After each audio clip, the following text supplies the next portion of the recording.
किसी भक्त ने प्रश्न पूछा है,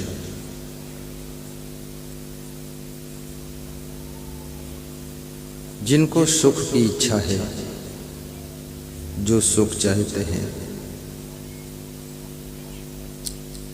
वास्तविक सुख, सच्चा सुख कहाँ मिलेगा?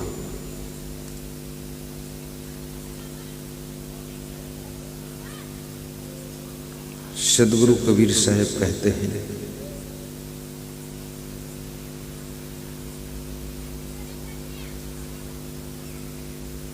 न हरि भजस न आदत छूटी, शब्द ही समुझ सुधारत नहीं, आंधर भई ही हो की फूटी। न हरि भजस न आदत छूटी। सदगुरु मिलाई बहुत सुख लहिए, सदगुरु शब्द सुधारे,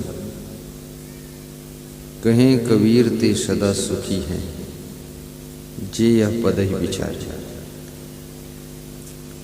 कौन सुखी हो सकता है? कबीर कहते हैं, जो मेरे पद पर विचार करेगा। कबीर के शब्द को पद कहते हैं और साहब कहते हैं कि सदगुरु यदि मिल जाए तो बहुत सुख मिल सकता है। एक तो गुरु होता है, दूसरा धर्म गुरु होता है, तीसरा परम गुरु होता है, चौथा भगवत गुरु होता है और पांचवा भ्रम गुरु होता है, जो भ्रमित ज्ञान देता है, और छठा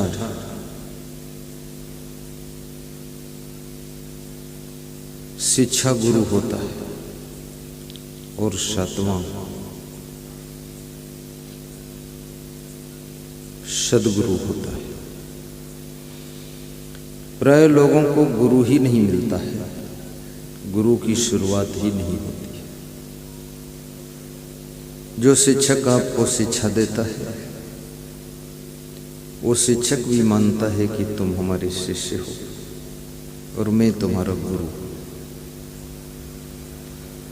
आज तक बहुत कम विद्यार्थी ऐसे मुझे मिले हैं जो अपने शिक्षक को कहते हों कि ये गुरुजी ने हमको पढ़ाया है। लेकिन ऐसे शिक्षक बहुत मिले हैं जो अपने आप कहते हैं, ये मेरा शिष्य है, मैंने इसको पढ़ाया है। वो विद्यार्थी उनको गुरु मानना नहीं चाहता है, क्योंकि वो सोचता मैंने फीस दे दिया, इन्होंने शिक्षा दे दिया, हमारा इनका रिश्ता खत्म हो गया, अब मैं न इनका शिष्य हूँ न ये मेरे गुरु है। लेकिन फिर भी एक शिक्षक को विचारकों ने गुरु का स्थान दिया है और गुरु का सामान्य अर्थ होता है हमें सिखाने वाला, हमें कुछ बताने वाला, हमें जो मालूम नहीं है वो सब समझाने वाला, वो गुरु होता है। तो शिक्षक भी गुरु का स्थान पाता है और शिक्षक का भी सम्मान करना चाहिए। जो शिक्षक का सम्मान करता है, विद्यार्थी स्वयं शिक्षक के योग्य बन जाता है। जो व्यक्ति गुणवान का सम्मान करता है, उसके अंदर गुणों का विकास होना शुरू हो जाता है। जो गुणवान की निंदा करता है, बुराई करता है, वो स्वयं दुर्गुणी होता चला जाता है। और जो लोग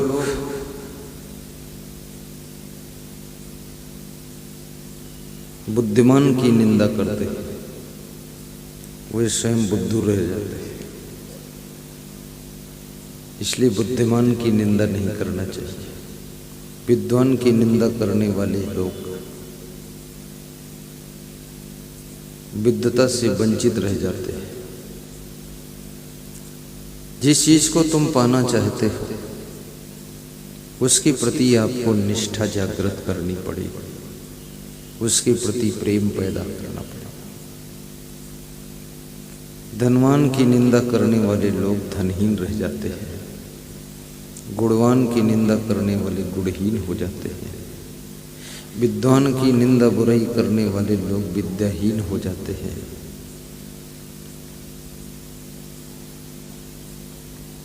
कर्म करने वाले परिश्रमी व्यक्ति की निंदा करने वाले लोग आलसी बनकर रह जाते हैं।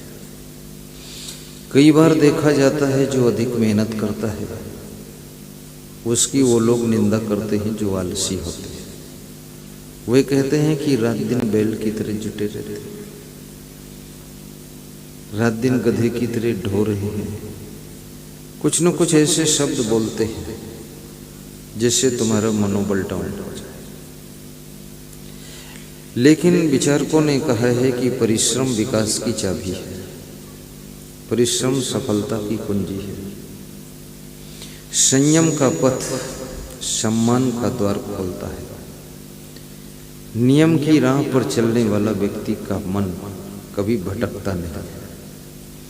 नियम आपके चंचल मन को बस में करने के लिए बनाए जाते हैं। जैसे तुमने नियम बना लिया कि मैं शाकाहारी रहूंगा, संकल्प ले लिया, कहीं आपने देखा अंडा बिक रहा है, मन में कभी कभी ऐसा होता है कि अंडा में है क्या, एक बार टेस्ट तो ले। लेकिन तुमने संकल्प ले रखा है, नियम बना लिया कि मैं शाकाहारी हूं, तो मन थोड़ा आकर्षित होने के बावजूद भी तुम अपने मन को रोक लो। शराब बिक रही है, गुजरात में बिकती नहीं, लेकिन पीते हैं लोग। कैसे पीते हैं पता नहीं। कुछ लोग तो घर में ऐसे बनाते हैं शराब जैसे चाय बनाकर पीते हैं, और कुछ लोग नंबर 2 की शराब खरीद कर पीते हैं। उस शराब में बहुत क्वालिटी है। बैग पाइपर शराब है, एरिस्टोक्रेट व्हिस्की, महा ठंडी बियर, इंग्लिश बियर, देसी शराब, विदेशी शराब, और भी इसकी क्वालिटी है, मुझे मालूम नहीं। ये तो मैं बोर्ड में लिखा हुआ पढ़ा हूँ, उसे याद किया। शराब की बोतल भी आज तक छुआ नहीं। लेकिन शराब की दुकान पर उत्तर प्रदेश में बोर्ड लगा रहता है, आइए देखिए ठहरिए, यही है मधुशाला, जी भरकर पीजिए और चले जाइए गधाशाला। बेटा गया पाठशाला, बाप गया मधुशाला, और घर बन गया नरकशाला। मधुशाला, ये शराब तुमको बेहोश करती है। शराब तुम्हारे चिंतन और विवेक की शक्ति को शून्य कर देती है। शराब के नशे में झूमने वाले लोग अपनी पत्नी को माता राम कहकर पुकारते हैं। पत्नी भी खुश होती है, कम से कम मेरी 1 डिग्री तो बढ़ी। आज तक जो मेरा पति था वो बेटा हो गया, मुझे माता राम बोल रहा है। अब इस बेटे को आशीर्वाद दो, जुग जुग जिए, शराब छोड़ दे।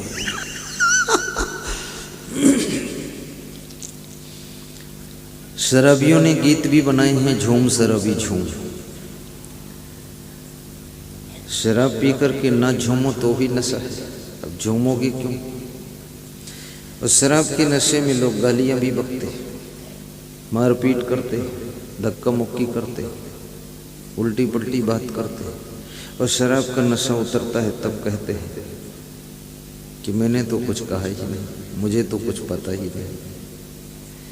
लेकिन फिर पता नहीं है, पर ये गालियां निकली तो हैं तुमसे। कैसे निकली? कुछ तुम सपने देखते हो, और ऐसे ऐसे सपने देखते हो तुमको भी आश्चर्य होता है ऐसा सपना क्यों आ रहा है। शराब के नशे की स्थिति में जो तुम बकते झकते हो, और सपने में जो तुम देखते हो, सपने में जो सुनते हो, सपने में जो फील करते हो, प्राय लोग कहते हैं कि सपने झूठे होते हैं, लेकिन मैं कहता हूं सपने, आप जो स्थिति में जागृत अवस्था में रहते हो, जागृत अवस्था में जो तुम्हारा मन सोचता है, जहां जहां तुम्हारा मन इंटरेस्ट लेता है, वहीं वहीं के सपने रात में आते हैं। कभी कभी तुम सपने में विवाह करते हो, सपने में विवाह का मंडप लगा हुआ, सपने में जयमाला पहना रहे हो, वहां है कुछ नहीं, लेकिन ये सब क्यों हो रहा है? क्यों? क्योंकि जागृत अवस्था में तुम अपने मन के अंदर चुपके चुपके ये सोचते हो, वही सपने में सब दिखाई दे रहा है। सपने झूठे नहीं होते हैं, सपने वो सब तुमको खोल के रख देते हैं जो तुम जागते समय, दिन में तुम किसी को बताते नहीं हो, लेकिन मन में सोचते हो, वही चीजें सब सपने में प्रकट होती है। और सपनों में कल्पना भी जुड़ती है, थोड़ा सा बढ़ा चढ़ा कर सपने की फिल्म बनती है, न जाने कहां कहां से फिल्म कट कट करके उसमें जुड़ जाती है। और सपने में कभी कभी तुम्हें शेर बाघ दिखाई देता है, कभी सांप दिखता है, ऐसा लगता सांप मेरी रजाई में लेट गया है, आ गया। वहां सांप वाप कुछ नहीं, लेकिन कभी तुमने सांप मोबाइल में देखा है, टीवी में देखा है, कहीं देखा है, वो सांप का स्मरण आ गया। और कभी तुमने सांप के बारे में कल्पना किया कि सांप अगर बिस्तर पर चढ़ जाए तो क्या होगा। वो जो जो सोचा है मन के अंदर, वो सब सपने में आ रहा है। और माइंड ऐसी चीज है, इसमें बड़ी पुरानी रिकॉर्डिंग भरी रहती है। ये खोपड़ी कोई साधारण खोपड़ी नहीं है, ये मनुष्य की खोपड़ी से ही तो कैमरा बने हैं, सीसी कैमरे बने, वो सब रिकॉर्डिंग करके रखते हैं। और मनुष्य की छोटी सी खोपड़ी में बहुत बड़ा दिमाग होता है, लेकिन मनुष्य अपने दिमाग का सभी प्रयोग नहीं कर पाता है। जितने लोग यहाँ बैठे हैं, ये ज़्यादा से ज़्यादा 2%, 3%, 5%, 4% दिमाग का प्रयोग कर पाते हैं। यहाँ 5% से ज़्यादा कोई व्यक्ति शायद ही होगा। 14% माइंड का प्रयोग वैज्ञानिक करता है, वैज्ञानिक भी पूरा प्रयोग नहीं कर पाता है। अब क्यों प्रयोग नहीं होता है? इसके बहुत से कारण। तुम इतने बुद्धू नहीं हो, मूर्ख नहीं हो, दिमाग है तुम्हारे पास, बहुत माइंड है, लेकिन कुछ चीजें ऐसी हैं जो आपके माइंड को प्रयोग होने में बाधा डालती है। यदि आपका मन काम वासना से ज्यादा प्रभावित है तो आपकी बुद्धि का प्रयोग सही नहीं होगा। आप दिन रात काम वासना के चिंतन में रहोगे, किसी लड़की के ख्यालों में डूबे रहोगे, किसी लड़के की यादों में परेशान रहोगे। बिस्तर पर लेटोगे तो तुम्हें लगेगा कि दुनिया में कुछ भी नहीं, सब खो गया, ये शरीर भी बेकार है, जिंदगी बेकार है, बस वो लड़का मिलना चाहिए, वो लड़की मिलनी चाहिए। अब सारी बुद्धि तो उसमें खोई हुई है, बुद्धि का प्रयोग तुम कहाँ कर सकोगे? इसलिए आगे बढ़ना है, दिमाग का सही प्रयोग करना है, तो काम वासना पर भी विजय प्राप्त करना पड़ेगा, उसको नियंत्रित करना पड़ेगा। तुम्हारा शरीर है, तुम्हारी खोपड़ी है, तुम्हारा दिमाग है, तुम्हारी काम वासना है, तुम्हारी जिंदगी है, तुम्हारा मन है। जैसा जीना चाहो वैसा जी सकते हो, जैसा करना चाहो वैसा कर सकते हो। किसी लड़की को लेकर भाग भी सकते हो, लड़के के साथ भाग सकते हो, खूब विषय विलास कर सकते हो, भ्रष्टाचार मचा सकते हो, और संयम नियम से रह सकते हो, अपने को कंट्रोल में भी रख सकते हो, अपनी बुद्धि का सही सदुपयोग कर सकते हो, आगे बढ़ सकते हो, उन्नति कर सकते हो, ऊंचे शिखर को छू सकते हो। लेकिन जिन जिन लोगों ने हाई लेवल के शिखर को छुआ है, उन लोगों ने अपने आप को कंट्रोल रखने की कोशिश जरूर किया है। बिना स्वयं पर नियंत्रण साधे मनुष्य एवरेस्ट की ऊंचाई को छू नहीं सकता है।